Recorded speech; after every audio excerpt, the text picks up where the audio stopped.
Chào các bạn, trở lại với kênh Minh TV của mình.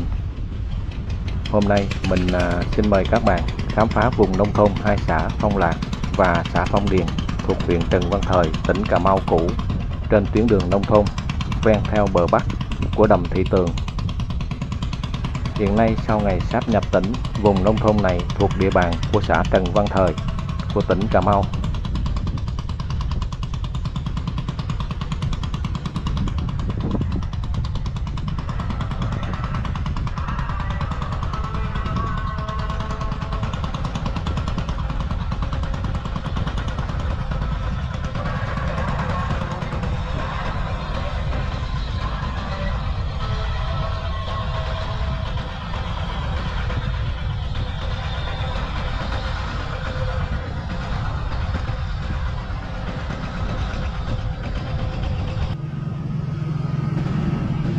Đi hết địa bàn của xã Hưng Mỹ thì đến địa bàn của xã Trần Văn Thời, tỉnh Cà Mau hiện nay.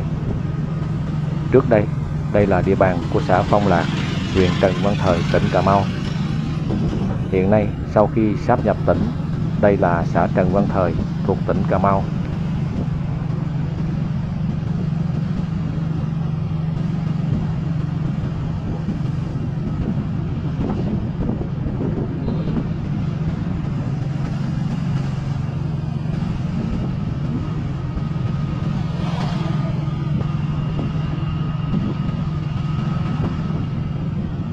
Vùng nông thôn ven bờ bắc của đầm Thị Tường hiện nay thuộc địa phận của xã Trần Văn Thời, tỉnh Cà Mau, mang vẻ đẹp mộc mạc của vùng quê sông nước Nam Bộ, gắn liền với đầm Thị Tường lớn nhất tỉnh Cà Mau.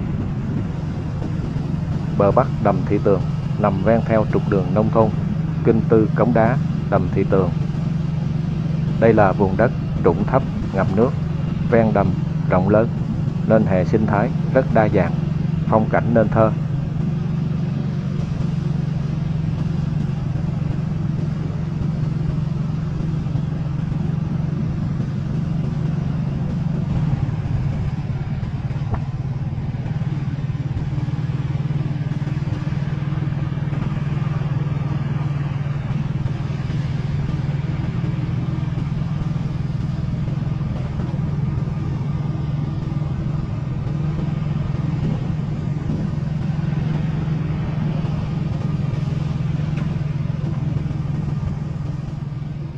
Anh ơi, cho hỏi cái đường này mình đi về đầm Thị Tường phải không anh? Rồi mình chạy dài dài tới bà Kẹo là mình cũng đi đường này được luôn ha? Dạ. Quay gì vậy? Dạ mình quay clip ở dài dài trong xóm vậy mà.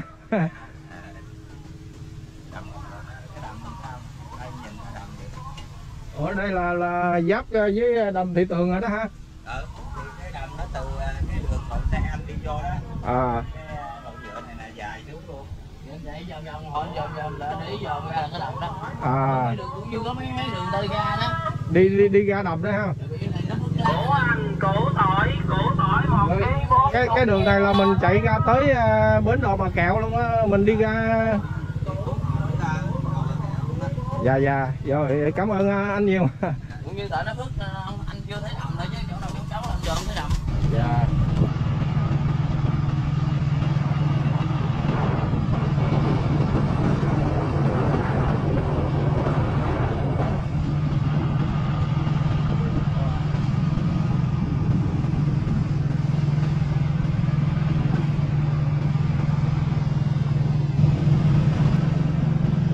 Người dân sinh sống dọc trên tuyến đường nông thôn ven đầm Thị Tường cũng đông đúc, nhà cửa xây dựng khang trang, trước nhà trồng hoa làm hàng rào giúp cảnh quan yên bình mát mẻ.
Bên đó là đầm Thị Tường, hay còn được người dân gọi là đầm Bà Tường, là một đầm nước tự nhiên tại tỉnh Cà Mau. Đây là đầm nước có diện tích lớn nhất vùng đồng bằng sông Cửu Long, được mệnh danh là biển hồ giữa đồng bằng. Đầm Thị Tường được kết nối với nhiều kênh rạch lớn nhỏ như sông Mỹ Bình, sông Ông Đốc. Đầm có hệ sinh thái đa dạng, phong phú, mang đặc thù riêng của vùng đất ngập nước ở tỉnh Cà Mau.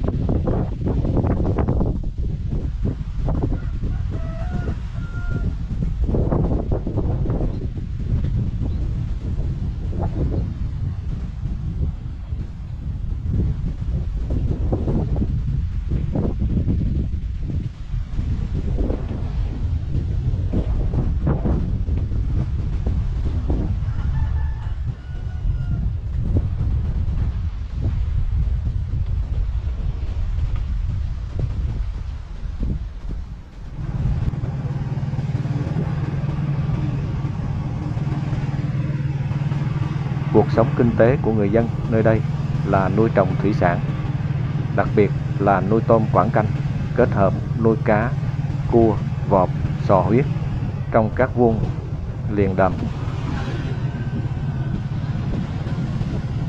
Nhiều hộ dân còn khai thác nguồn lợi thủy sản tự nhiên trực tiếp từ đầm như đánh bắt tôm đất, tôm sú tự nhiên, đặt lú, đặt lợp, giăng câu, thả lưới. Một số nơi người dân còn giữ lối sống ghe thuyền, sinh hoạt theo kiểu nửa định cư, nửa du canh trên đầm. Đời sống kinh tế tuy chưa phát triển vượt bậc nhưng ổn định, gắn chặt với thiên nhiên. Người dân sống chan hòa, cần cù và hiền hòa.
Người dân ven bờ bắc của đầm Thị Tường đang dần chuyển đổi mô hình sinh kế từ cung tự cấp sang sản xuất kết hợp chuỗi giá trị, hướng tới nông nghiệp hiện đại, công nghiệp chế biến và du lịch cộng đồng, mở ra cơ hội mới để nâng cao thu nhập, giảm nghèo bền vững và bảo tồn bản sắc vùng sinh thái đầm nước.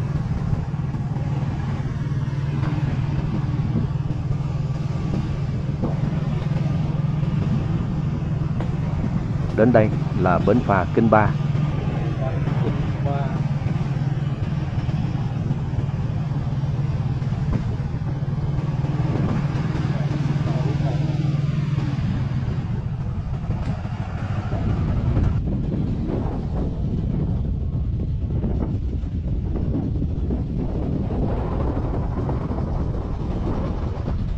Bến phà Kinh Ba nối tuyến đường Kinh Tư Cống Đá bờ bắc của đầm Thị Tường qua đầm Thị Tường sang tuyến đường Bà Ký Kinh Tư bờ nam của đầm Thị Tường, nối hai xã Trần Văn Thời và xã Phú Mỹ thuộc tỉnh Cà Mau hiện nay.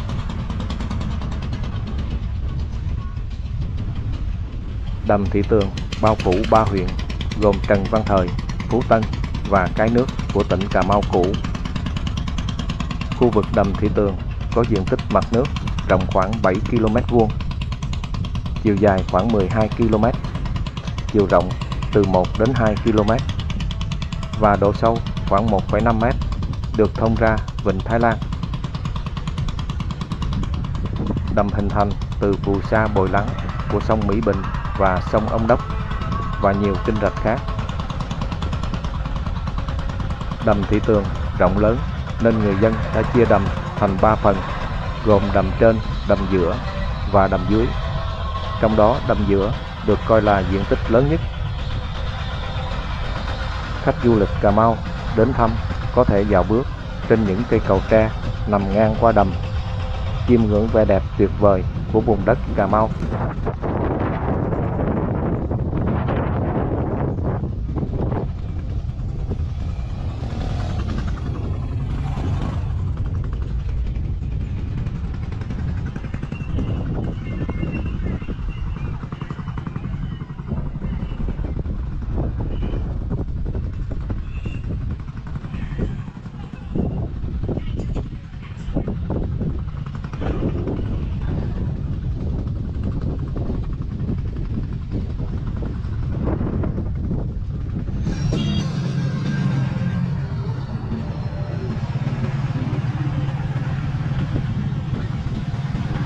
Kinh tế du lịch sinh thái ở đầm Thị Tường, Cà Mau đang là một hướng phát triển tiềm năng, gắn liền với đặc trưng sinh thái ngập mặn, văn hóa bản địa và cuộc sống mưu sinh, sông nước của người dân ven đầm. Tuy còn ở quy mô nhỏ, nhưng những năm gần đây, chính quyền và cộng đồng địa phương đã chú trọng đầu tư từng bước, hình thành mô hình du lịch gắn với bảo tồn sinh thái và tạo sinh kế bền vững. Thu nhập người dân tăng thêm từ dịch vụ du lịch, chèo thuyền thuê, làm hướng dẫn viên địa phương, bán đặc sản và phục vụ ăn uống. Chính quyền đã có kế hoạch xây dựng điểm du lịch cộng đồng ven đầm theo mô hình mỗi xã một sản phẩm ô cốp, khuyến khích người dân liên kết thành hợp tác xã du lịch sinh thái. Du khách từ đầm Thị Tường có thể kết hợp đi về hướng Bắc đến rừng U Minh Hạ hoặc về hướng Tây ra tuyến đê biển Tây, tạo nên hành trình du lịch sinh thái liên hoàn rất hấp dẫn cho người yêu thích thiên nhiên.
Đến đây là hết địa bàn của xã Phong Lạc, huyện Trần Văn Thời cũ. Đến địa bàn của xã Phong Điền, huyện Trần Văn Thời trên tuyến bờ bắc của đầm Thị Tường. Hiện nay địa bàn hai xã Phong Lạc và Phong Điền được sáp nhập thành xã Trần Văn Thời thuộc tỉnh Cà Mau. Địa bàn của xã Phong Điền cũ vẫn chạy ven theo đầm Thị Tường.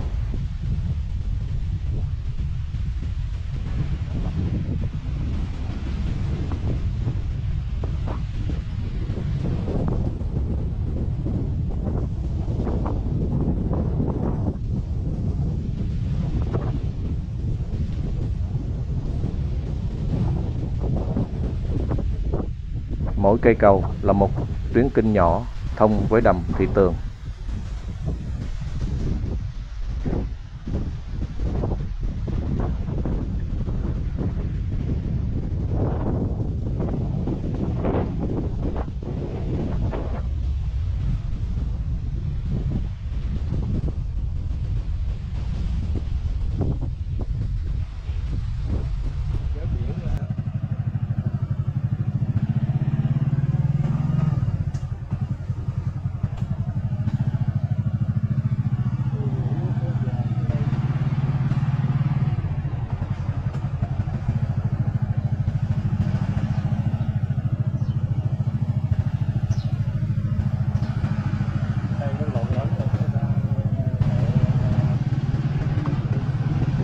Xã Phong Điền, huyện Trần Văn Thời, tỉnh Cà Mau cũ, hiện nay là xã Trần Văn Thời, tỉnh Cà Mau, nằm ven bờ bắc của đầm Thị Tường, là một vùng đất trũng, phì nhiêu, giàu tài nguyên thủy sản, có vị trí thuận lợi nối liền sông nước Nội Đồng với vùng đầm phá và biển Tây của tỉnh Cà Mau.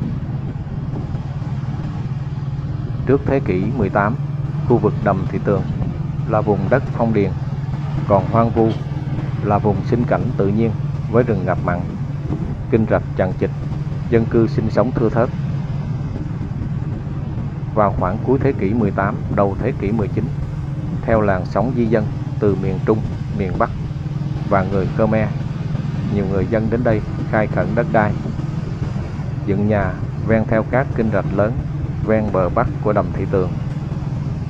Việc khai hoang ban đầu chủ yếu là phát hoang, đào mương kết hợp trồng lúa nước, đắp bờ bao và đánh bắt cá trên đầm. Trong thời Pháp thuộc, vùng Phong Điền nằm trong hệ thống hành chính của Tổng Long An, tỉnh Bạc Liêu cũ. Chính quyền thực dân bắt đầu khai thác tài nguyên mạnh mẽ, khai thác rừng, đầm nước. Một số điền chủ lớn chiếm hữu đất ruộng ven đầm và cư dân nghèo bị bóc lột dưới dạng tá điền.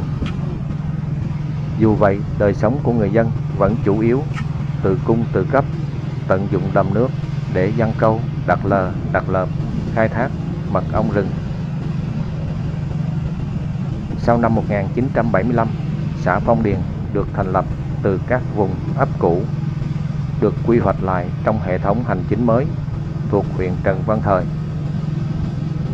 Sau ngày giải phóng, chính quyền mới tiến hành xây dựng cơ sở hạ tầng, chia đất sản xuất. Người dân được hỗ trợ khai hoang và cải tạo vùng rừng. Hợp tác xã nông nghiệp nuôi tôm, quảng canh ven đầm bắt đầu hình thành. Từ những năm 2000 trở đi, vùng này bắt đầu phát triển theo mô hình nông ngư kết hợp. Nhiều hộ dân vừa trồng lúa, vừa nuôi tôm, cua, cá trong ao đìa sát đầm.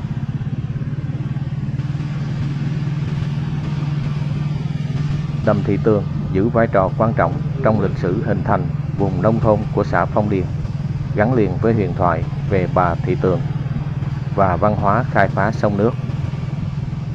Vùng đất này không chỉ mang giá trị kinh tế mà còn đậm đà bản sắc văn hóa miền Tây.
Đến đây là hết tuyến đường nông thôn ven bờ bắc của đầm Thị Tường.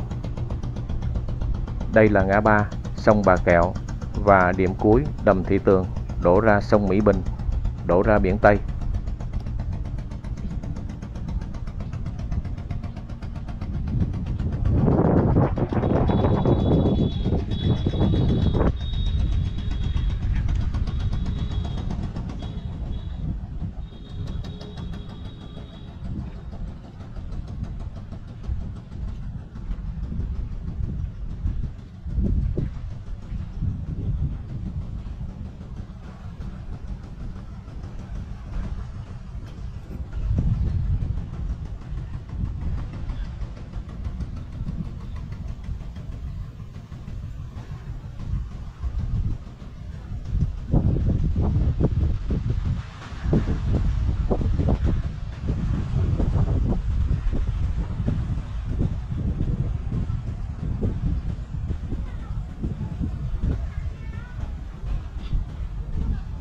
Và đến đây mình cũng xin tạm dừng. Xin mến chào và hẹn gặp lại các bạn.